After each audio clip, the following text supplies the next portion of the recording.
कहानी संसार में आज प्रस्तुत है लेखक R.K. नारायण की लिखी कहानी अंधा कुत्ता। ये कुत्ता न देखने में बहुत अच्छा था और ऊंची नस्ल का भी नहीं था। आम कुत्तों की तरह जो हर जगह दिखाई देते हैं, सफ़ेद और भूरा, सड़क पर ही जन्मा, पूंछ बचपन में ही ईश्वर जाने किसने कुचल दी थी, इधर उधर पर ही चीजें खाकर जिंदा रहने वाला ये कुत्ता था। आंखों में धब्बे दिखाई देते थे, चाल ढाल भी बहुत आकर्षक नहीं थी और भूखता ये बहुत ज्यादा था। 2 साल की उम्र होने से पहले ही उसके बदन पर सैकड़ों मुठभेड़ों के निशान पड़ चुके थे। गर्म दोपहरियों में जब आराम की जरूरत महसूस होती तो बाजार के पूर्वी दरवाजे की पुलिया के नीचे लेट जाता था। शाम होने पर फिर रोज की तरह चक्कर काटने निकलता, आसपास की सड़कों और गलियों में घूमता फिरता, दूसरे कुत्तों से लड़ता झगड़ता, जहां जो मिलता खा लेता और रात होने पर बाजार के फाटक पर फिर वापस लौट आता। 3 साल से जिंदगी ऐसी ही गुजर रही थी। तभी दोनों आंखों से अंधा एक भिखारी फाटक पर आ पहुंचा। एक बुढ़िया उसे रोज सवेरे यहाँ लाती, फाटक के सामने बिठा जाती, जहां वह भीख मांगता रहता। दोपहर को उसे कुछ खाना दे जाती और रात को उसे फिर घर वापस ले जाती। कुत्ता उसके पास ही सो रहा था। खाने की खुशबू से उसमें हलचल पैदा हुई। वह उठा, अपने ठिकाने से बाहर निकला और अंधे भिखारी के साथ पूंछ हिलाते हुए खड़ा हो गया, इस आशा में कि बचे हुए खाने में से कुछ उसे भी मिल जाएगा। अंधे ने अपनी बाहें इधर उधर घुमाई और पूछा, कौन है यहाँ? जिसे सुनकर कुत्ता आगे बढ़ा और बांह को चाट लिया। अंधे ने पूंछ से कानों तक उसके शरीर पर हाथ फेरा और कहा, तुम बहुत अच्छे लग रहे हो, मेरे साथ आओ। उसने कुछ खाना कुत्ते को दिया, जो उसने कृतज्ञ होकर खा लिया। यह एक तरह से उनकी लंबी दोस्ती की शुरुआत थी। दोनों रोज यही मिलते, कुत्ता भूख न कम करके उसके पास बैठा रहता और सवेरे से शाम तक पैसा मांगते और लेते देखता रहता। कई दिन तक ये देखकर कि राहगीर उसे पैसा देते हैं, ये धंधा उसकी समझ में आ गया, और अगर कोई पैसा दिए बिना आगे बढ़ने लगता तो वह भूखता हुआ उसके पीछे दूर तक जाता और फिर भी वह पैसा न देता तो उसके कपड़े दांत में दबाकर उसे जबरदस्ती भिखारी के पास ले आता और पैसा दिलवाकर ही दम लेता। भिखारी के पास जो लोग आते थे उनमें एक गांव का शैतान लड़का भी था। वह अंधे को तरह तरह से परेशान करता। यही नहीं, डिब्बे में पड़े पैसों को भी उठाकर भाग जाता। अंधा उसे गालियां देता, डंडा घुमाता, शोर मचाता, पर वह बाज नहीं आता था। ये लड़का हर बृहस्पतिवार को यहाँ आता। उसके सिर पर एक टोकरे में सब्जियां और केले भरे होते। हर हफ्ते इस दिन भिखारी को यह मुसीबत झेलनी पड़ती थी। इसी फाटक के आसपास रंग बिरंगी लेकिन नकली खुशबुओं का एक विक्रेता एक छोटी सी गाड़ी पर अपना सामान सजाए खड़ा होता। पास ही सस्ती छोटी छोटी किताबों की बोरियों पर फैली एक दुकान और लोहे के फ्रेम पर सभी रंगों के रिबन लटकाकर बेचने वाला ये लोग भी यहाँ अपना धंधा चलाते थे। बृहस्पति का दिन आता तो वह लड़का भी प्रकट होता, तो ये लोग अंधे की तरफ देखकर आवाज लगाते, आ गया है तुम्हें सताने वाला। हे भगवान, आज बृहस्पति है, वह चिल्लाया। उसने अपनी बाहें घुमाए और पुकारा, अरे ओ कुत्ते, मेरे बेटे, यहाँ आओ, कहाँ हो तुम? उसकी आवाजें सुनकर कुत्ता वहां आ गया। उसने कुत्ते का सिर सहलाया और धीरे से बोला, ये शैतान आ गया है। इसे बात पूरी नहीं हुई थी कि लड़का भी आ पहुंचा। उसकी आंखों में बदमाशी की चमक थी। अरे अंधे, बहाने करता है कि तेरे आंखें नहीं हैं। अगर सचमुच अंधा है तो मैं क्या कर रहा हूं तुझे पता नहीं चलेगा। ये कहकर उसने डिब्बे की तरफ हाथ बढ़ाया। कुत्ता समझ चुका था कि उसे क्या करना है। उसने लपक कर लड़के की कलाई में दांत गड़ा दिए। लड़का जोर से चीखा और बड़ी कोशिश के बाद हाथ छुड़ा पाया। फिर वह तेजी से भागा। कुत्ता भी उसके पीछे दौड़ा और उसे बाजार से बाहर निकालकर ही वापस लौटा। एक दुकानदार बोला, देखा कुत्ते का प्यारे संधे के लिए। एक दिन शाम को बुढ़िया उसे वापस ले जाने के लिए नहीं आई। अंधा फाटक पर इंतजार करता और सोचता रहा कि रात कहाँ काटेगा। उसका इंतजार मत करना, अब वह नहीं आएगी। आज दोपहर वह गुजर गई। कोट, अंधे का यह अकेला घर था, आज ये भी बंद हो गया। उसकी फिक्र करने वाली यह एक बुढ़िया ही थी, वह भी नहीं रही।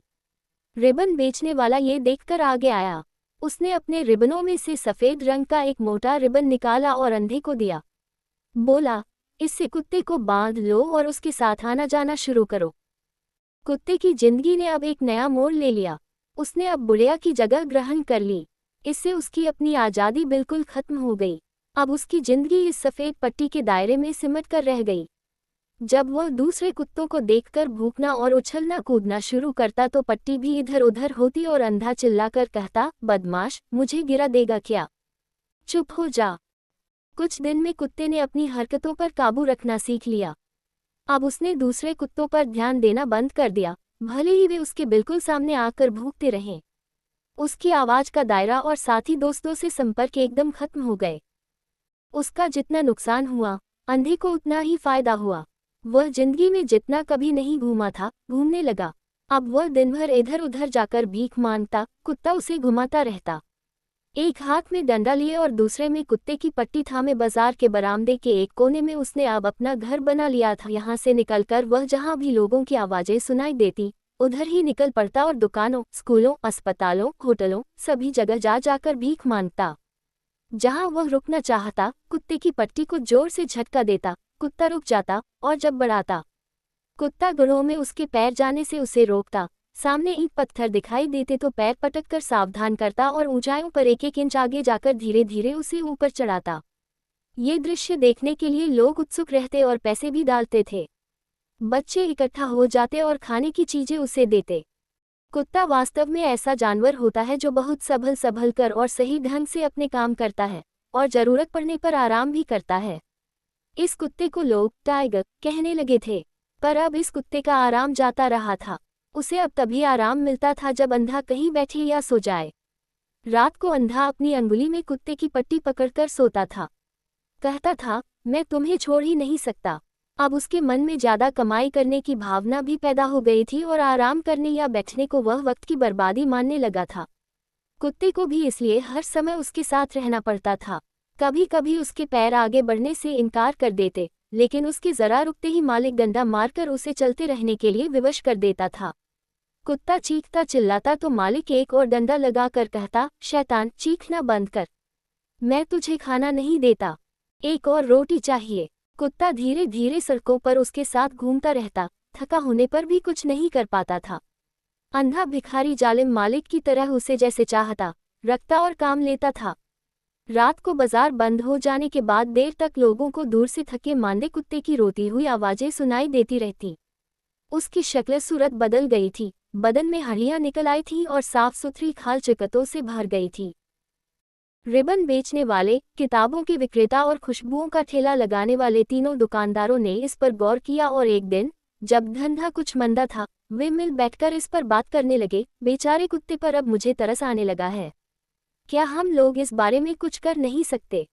रिबन वाले ने कहा, यह अंधा बदमाश अब सूद पर कर्ज भी देने लगा। हैफल वाले ने मुझे ये बात बताई। अब वह जरूरत से ज्यादा कमाई करने लगा है। पैसे के लिए वह कुछ भी कर सकता है।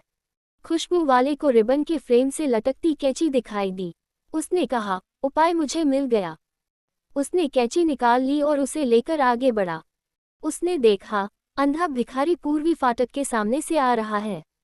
कुत्ता उसके आगे चल रहा है। रास्ते में हरी का एक टुकड़ा पड़ा है और कुत्ता उसे लेना चाहता है। अंधा पट्टी पकड़े हाथ से उसे जोर देकर खींचता है, जिससे कुत्ते को चोट लगती है और वह चीखने लगता है। इस खींचतान में उसे खून निकलने लगता है। अंधा गालियां भी बक रहा है। कुत्ते की यह हालत देखकर रिबन वाला आगे बढ़ा और कैंची से उसकी पट्टी काट दी। कुत्ता तेजी से उछला और लपक कर हरी पकड़ ली। अंधा अपनी जगह खड़ा रह गया, कटी हुई पट्टी हाथ में लिए। वह चिल्लाया, टाइगर टाइगर, कहाँ हो तुम? खुशबू वाला चुपचाप उसके पास से निकला और बुड़बुड़ाया, शैतान, राक्षस, अब वह तुम्हारे हाथ नहीं आएगा। अब वह आजाद हो गया है। स्वतंत्र होकर कुत्ता तेजी से भागा और कुछ दूर जाकर सड़क पर ही आगे पीछे नाचने कूदने लगा। जहां भी उसे कुछ खाने को मिलता, झपट कर उठाता और खुश होकर खाता। दूसरे कुत्तों के साथ भी उसने हमेशा की तरह लड़ना झगड़ना और भौंकना शुरू कर दिया। कसाई और बेकरी की दुकान और चाय वाले का ठेला फिर उसके अड़े बन गए। अब वह पहले की तरह बहुत खुश था। रिबन वाला और उसके दोनों साथी मार्केट के सामने खड़े होकर मजा ले लेकर ये तमाशा देखने लगे। अंधा भिखारी एक ही जगह खड़ा होकर रह गया था। वह समझ नहीं पा रहा था कि कैसे, क्या हुआ और अब किस तरह आगे बढ़े। आसमान में छड़ी और हाथ चलाता वह चिल्ला रहा था, मेरा कुत्ता कहाँ गया? अरे, मेरा कुत्ता कहाँ चला गया? कोई उसे पकड़कर मुझ तक पहुंचा दो। अब वह मेरे पास आया तो मैं जरूर उसकी गर्दन मरोड़ दूंगा। रास्ता ढूंढता वह आगे बढ़ने लगा। सड़क पार करने में कई गाड़ियों का सामना करना पड़ा। बीसीओ जगह टकराया और बेहोशी की दशा में एक जगह आकर बैठ गया। उसकी दशा देखकर तीनों साथी कहते रहे, इसके लिए यही सही होगा। अच्छा हो, जालिम का यही खात्मा हो जाए।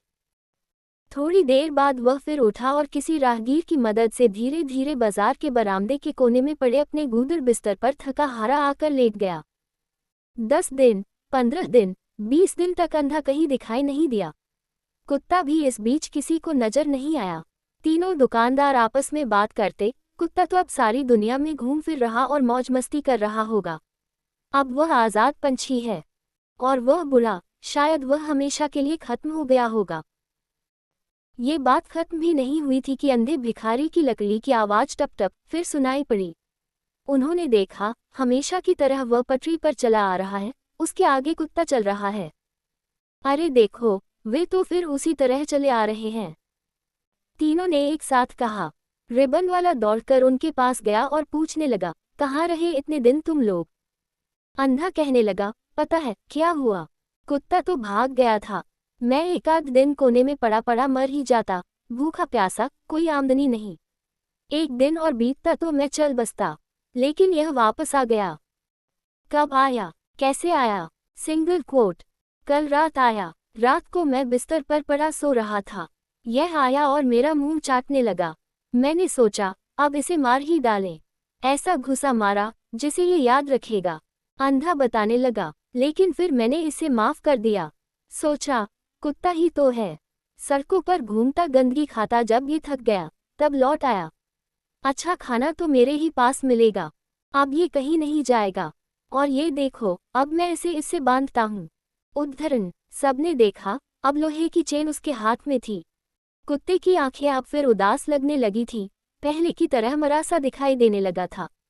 अंधे ने बैल हाँकने वाले की तरह कहा, चल आगे बढ़। उसने जंजीर खींची, एक छड़ी लगाए और कुत्ता धीरे धीरे सहमे कदमों से आगे बढ़ने लगा। अब मौत ही इसे आराम देगी, रिबन वाले ने गहरी सांस लेकर कहा। ऐसे प्राणी के लिए हम क्या कर सकते हैं जो इतने खुले मन से अपने शत्रु के पास फिर लौट आता है? Single quote. ये कहानी आपको कैसी लगी हमें कमेंट बॉक्स में जरूर बताएगा। कहानी सुनने के लिए धन्यवाद। नमस्कार।